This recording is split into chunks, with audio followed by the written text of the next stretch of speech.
ইতিমধ্যেই পাথরঘাটায় কিছু অনাকাঙ্ক্ষিত ঘটনা ঘটেছে। কিছুদিন আগে একটা মারামারি হয়েছে। আমি জানি না যে পাথরঘাটার অফি মহোদয় তিনি সেই আসামিদেরকে ধরতে ভয় পান কিনা, তার চেয়ে শক্তিশালী কিনা সেই আসামিরা। তাদের নামে অ্যারেস্ট হয়েছে, কেন তাদেরকে এখন পর্যন্ত গ্রেপ্তার করা হলো না? এখন পর্যন্ত তাদেরকে গ্রেপ্তার করা হয় নাই। এজন্যই পাথরঘাটার মানুষ, সাধারণ মানুষ খুব উদ্বেগের মধ্যে দিন কাটাচ্ছে যে এই নির্বাচন সুষ্ঠু হবে কিনা, কোন দলের প্রতি পক্ষপাতিত্ব করা হবে কিনা। আজকে ডিসি মহোদয় এবং আমাদের এই পাথরঘাটার সর্বোচ্চ মুরব্বী আমাদের ইউনো মহোদয় আজকে ডিসির সামনে, ইউনোর সামনে যদি কোন দলের পক্ষ থেকে যদি কোন অনাকাঙ্ক্ষিত ঘটনা তৈরি হয় আর সেটা যদি প্রশাসনের পক্ষ থেকে কোন প্রতিবাদ করা না হয়, তাহলে জাতি হতাশ হয়ে যায়, এই পাথরঘাটার মানুষ হতাশ হয়ে যায়।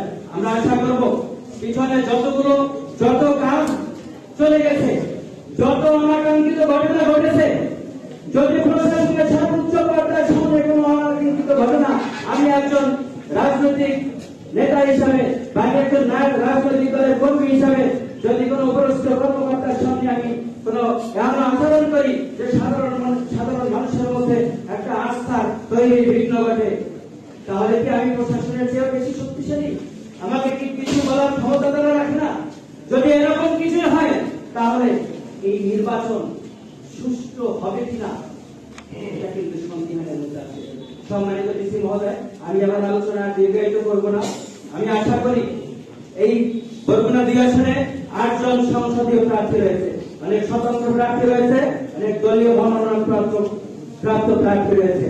আমি আশা করব সকল দলের অন্ততপক্ষে তারা ক্ষমতা আসবে জনগণের ভোটে, সেটা পরের ব্যাপার, কিন্তু এই নির্বাচনের আগ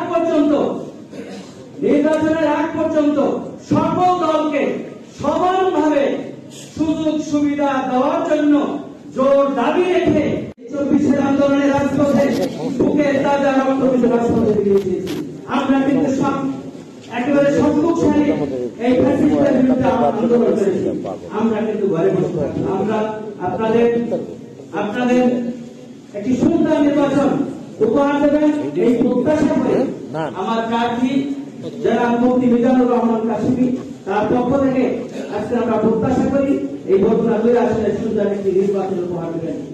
সম্মানিত ডিসি মহোদয়, আমাদের সম্মানিত অভিভাবক, আমরা নির্বাচন করতেছি এই মানুষের কল্যাণের জন্য।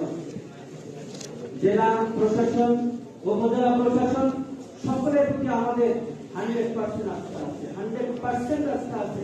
আমরা আস্থা রাখি, বিশ্বাস রাখি এই প্রশাসন যারা এখানে সামনে সারিতে বসে আছেন, আপনারা যদি একটিভ হয়ে এই 12 তারিখের নির্বাচনকে আপনারা যদি মন থেকে চান, সেই বরগুনা 2 আসনে কোনো কারচুপি, কোনো অনাকাঙ্ক্ষিত ঘটনা এই বরগুনা 2 আসনে ঘটবে না। আমরা আপনাদের উপর বিশ্বাস রাখি, ইনশাআল্লাহ এই 12 তারিখের নির্বাচন সুষ্ঠু নির্বাচন হবে। পাশাপাশি আপনাদের মধ্য থেকে যদি পক্ষপাতিত্ব থাকে, সম্মানিত ডিসি মহোদয়, আপনি আমাদের এই বরগুনা জেলার অভিভাবক, পাশাপাশি আমাদের 2 আসনের অভিভাবক, আপনার কাছে জোর অনুরোধ জানাচ্ছি, আপনার প্রশাসন যদি কোন দলের দিকে ঝুঁকে যায়, যদি কোন দলের পক্ষপাতিত্ব করে, যদি কোন দলকে